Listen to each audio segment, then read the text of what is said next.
Hell yeah! What is going on, everybody? Good afternoon, ladies and gentlemen. It's your boy DKEN, and welcome to my incredible podcast. Now, before we commence this episode, do not forget to Hulk smash that like button, subscribe to my channel, share this with your boys and your families.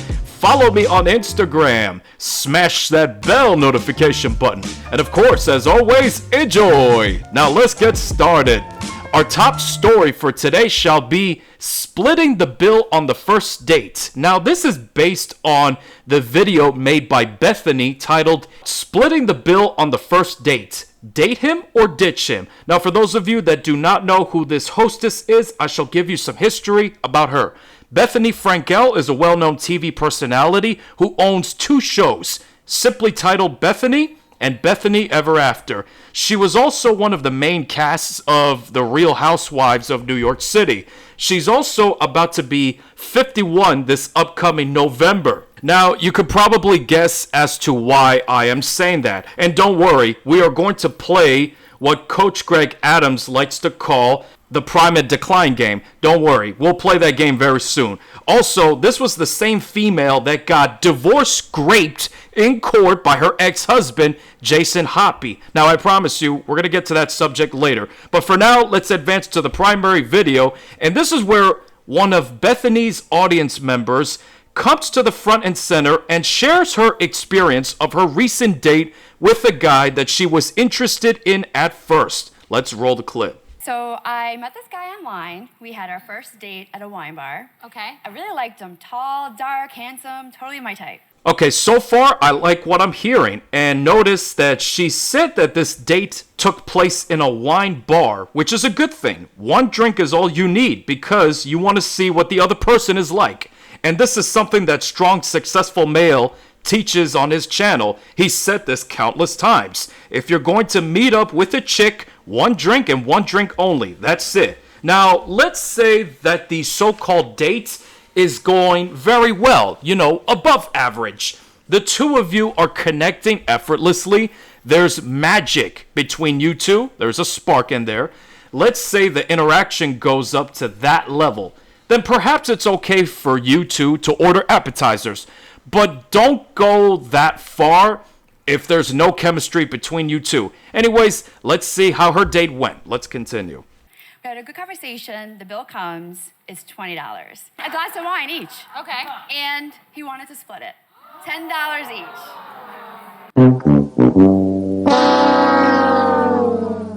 Okay, we need to pause the footage right here and discuss about this right now. When I first saw this video, I thought that this so-called date would actually go somewhere. At first, I thought that those two would become lovebirds. But nope, and keep in mind, this video dates all the way back to October of 2013. Now, let me play this clip one more time and pay attention to the audience's reaction to her story. And he wanted to split it. $10 each. Now, my favorite reaction came from this member of the audience. He wanted to split it. $10. Okay, first off, what the fuck are you so shocked about? You built like a busted Pillsbury biscuit can, as Coach Greg Adams would say, and you look like you're going to be ordering the whole fucking menu when I'm going to be ordering a Caesar salad and a soup. That's it. No desserts. But this is what happens.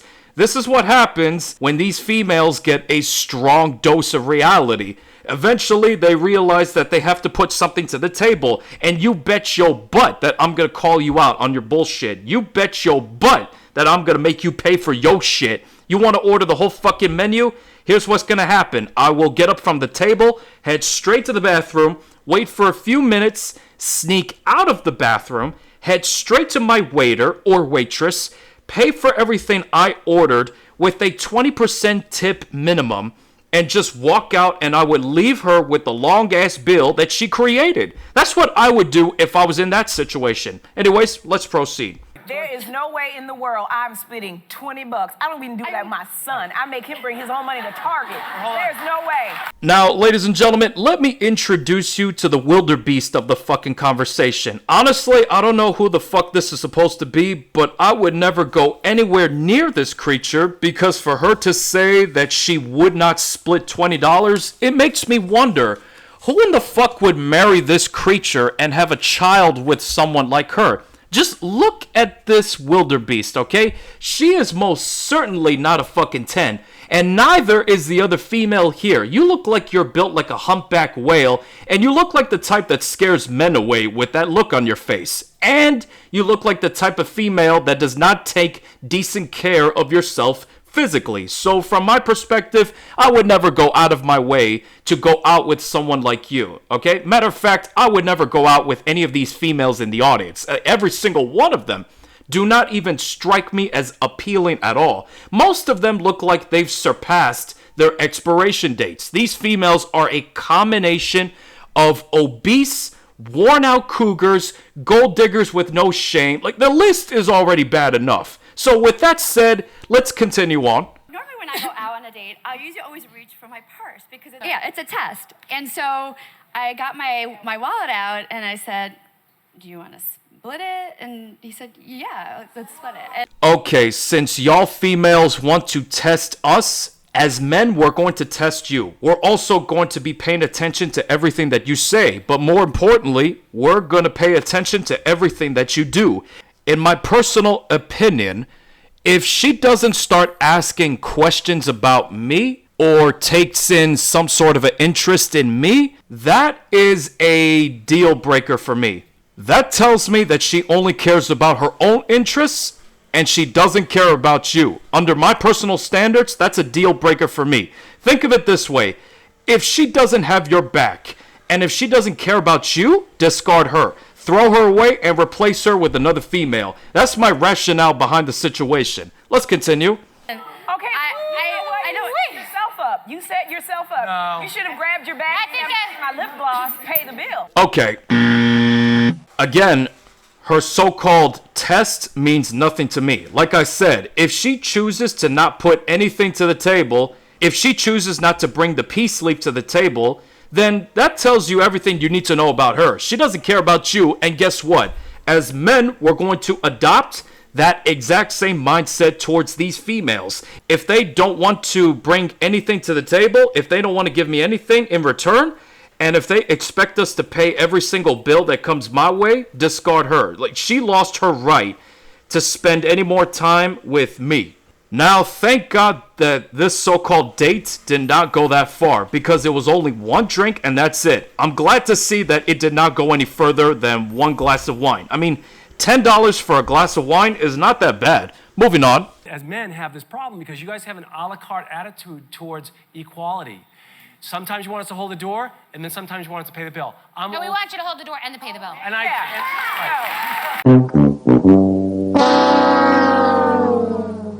The entire audience failed to understand what this guy was saying. Now, I'll say this. He tried to be that nice guy while he was explaining this concept. However, I know that at least most of you noticed how Bethenny just jumps in and demands that men are supposed to hold the doors and pay for all the bills. Listen, let's be realistic here. None of the females in this audience, including the one that shared her dating story, are attractive at all. Every single one of them are exactly the types of females that I always avoid at all times. I would never waste a single dollar, let alone a single minute of my time going out with any of them. The very fact that Bethenny demands that men hold the doors all the time and pay the bills for all females, that statement alone displays a high degree of entitlement and narcissism. This is not, I assure you, this is not a pretty picture in my eyes. Let's continue.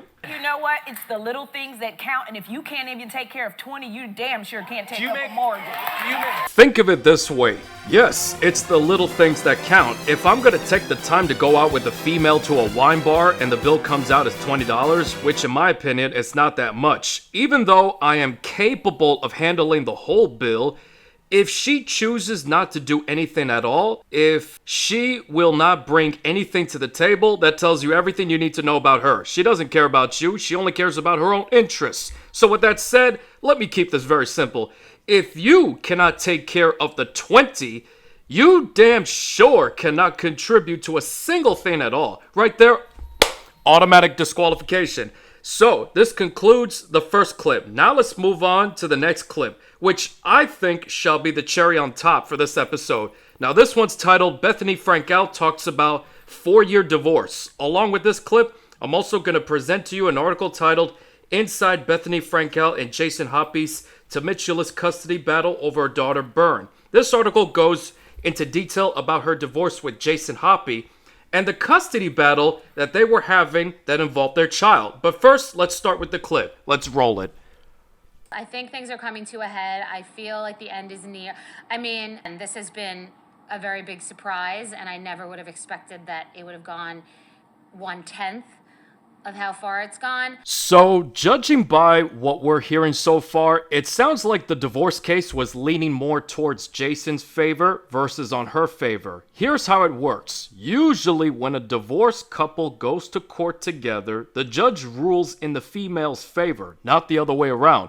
But somehow, Jason was able to gain an upper hand against Bethenny, which I find to be highly unusual. Moving on. I feel strong. I feel strong that I stuck to what I know is right as a person, as a woman, as a successful woman, as a woman who's made money in a recently new and short period of time. I will say this real quick. What I am about to say next is something that I learned from Coach Greg Adams. I will put down one of his videos as a source. In that video, he said that as a successful man, when you start making more money than ever before, what happens is it will expose you to divorce. Because let's say that you're married and you're ready to divorce from your significant other. The very fact that you're making more money than her, that's what's going to motivate the judge to make you pay for what we call vagina modi. This is a terminology that I learned from Tom Likas, by the way. He created this word for a reason. This exposes you to divorce because you're making more money than your significant other. Very simple. So essentially, this is what happened to Bethenny. She married a guy who did not make as much money as her, and during the divorce process, she was the one who ended up getting divorce raped in court. Ladies and gents, this is not rocket science. You don't need to become Albert Einstein to understand this concept. Let's continue with the clip. But this has been an almost 4-year ordeal that I could never have imagined. Well, at the end of the day, y'all stronger independent females wanted to be treated as equals, so welcome to the man's world. Honestly, I don't feel bad for her. I think this is a very good lesson to learn, because since y'all females want to exude masculine traits, then there you go. I'm not going to feel sorry for you at all. Now, for the final piece of evidence, I'm only going to read the key details of the article that goes into details about the divorce. It starts with, and I quote, "It's been a decade since fans follow Bethenny Frankel and Jason Hoppy's journey to the altar on Bethenny getting married. But their relationship has continued to make headlines. The Real Housewives of New York City star met the businessman in late 2008. After 11 months of dating, viewers watched Hoppy propose to Frankel during season 3 of the Bravo series. A then-pregnant Frankel married Hoppy in front of reality TV cameras in March of 2010. 2 months later, the pair welcomed daughter Bern in May 2010. Their happiness was short-lived, however. While fans rooted for their relationship on Bethenny Ever After, which ran for 3 seasons from 2010 to 2012, Frankel and Hoppy called it quits after less than 3 years of marriage. 3 years of marriage, that's not a long time. Personally, I would not call that a marriage because there was no legit love in between those two. I will bet you $500 that the reason she got married with her was because she thought he was the one. But for him, it was nothing more than just a business transaction. He wanted resources that she had, resources that she earned during her career. Simple as that. It continues on, and I quote, "This was an extremely difficult decision that, as a woman and a mother, I have to accept as the best choice for our family," Frankel said in a statement to US Weekly at the time. "We have love and respect for one another and will continue to amicably co-parent our daughter, who is and will always remain our first priority. This is an immensely painful and heartbreaking time for us. It did not take long for things to turn nasty between Frankel and Hoppy, who did not finalize their divorce until 2016. While the exes reached a custody agreement after a tense trial in 2014, they found themselves back in court regarding Bern in 2019 after the Skinny Girl CEO sued Hoppy for full custody. An emotional Frankel told the judge that March that the drama has a dramatic effect on her relationship with her daughter. So let me put it this way. Both Jason and Bethenny have love and respect for one another, but they just chose to go to war against each other in the custody battle for their child, Bern. Again, this is what I like to call white noise. That is a big political pile of dog shit. What she said made no sense whatsoever. Now that's out of the way, now let's advance to the prime and decline game. Now this will barely take a minute, okay? What's gonna happen is I'm going to present to you 2 images of Bethenny. One where she was young, and the second image shall display how old she is right now, okay? Very simple, alright? Now, here comes the first image. Now, judging by the first screenshot, it looked like she was back in college, you know, living the whole lifestyle. I mean, you cannot deny that at all. So, let's see what she looks like right now. So, let me ask you a question for all of you boys out there that intend to marry someone like her. If any of you intend to marry someone like Bethenny at this point, I strongly advise that you reconsider your option, because what happened to her can most certainly happen to you. So protect your seed if that's possible, okay? I understand that you're tempted, okay? I understand you got urges, but you need to be smart. You need to start making smarter decisions and protect your seed. You may have heard of this saying, alpha seed, beta need, okay? She will steal your seed in order to get money off of you. So do not do it. Please, take my word for it. So in conclusion, let's get some main points across. 1, gentlemen, if at any time you plan on going out with a chick, wine bars are a good place to go and hang out. Just make sure it doesn't go any further than 1 drink and 1 drink only, okay? No appetizers. Number 2, gentlemen, when you are interacting with her, while you're hanging out with her, pay attention to everything that she does and everything that she says, okay? 3, make sure you ask questions about her, because she's going to do the same thing with you. She's also going to be investigating you. She's also going to try to figure out who you are, what you do for a living, where you live, if you have any girlfriends, how many females you're seeing right now. She's going to try to find out everything about you. So your objective is to gather as much intel as you possibly can about her before she figures out who you are. That's your objective. 4, when you're hanging out with the chick that you're with, when the bill comes, if you see that she doesn't want to put anything down as contribution, it shows that she doesn't care about you. You could do 1 or 2 things. 1, just pay for the whole thing, but do not hang out with her anymore. Kick her to the curb, delete her number, delete her messages, delete everything about her. Or 2, like I said earlier, go to the bathroom, wait for a few minutes, sneak out of the bathroom undetected, go straight to the waiter or waitress, pay for your portion of the bill with a minimum of 20% tip, leave the place and leave her there to deal with the bill. Now, in my opinion, option number 2 is something you can use only if the so-called date goes any further than 1 drink, meaning she starts ordering appetizers, dinner, desserts, a second dinner for the next day, and so forth. Then you go ahead and do that. Number 5, females, understand this. If you don't want to contribute to a single thing at all, if you don't want to put anything down to the table to pay for anything, if y'all don't want to support us, just say that. Y'all females will save us a lot of time, a lot of money, and a lot of trouble and drama. Let's not forget that. Y'all strong and independent females bring nothing but drama to the fucking table. Guess what?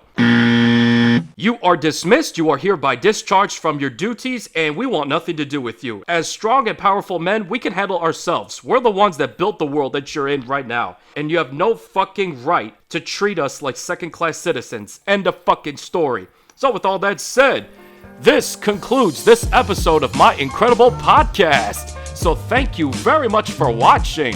Do not forget to Hulk smash that like button, subscribe to my channel, share this with your boys and your families, follow me on Instagram, smash that bell notification button, and every single one of you have a wonderful and blessed day. Peace out.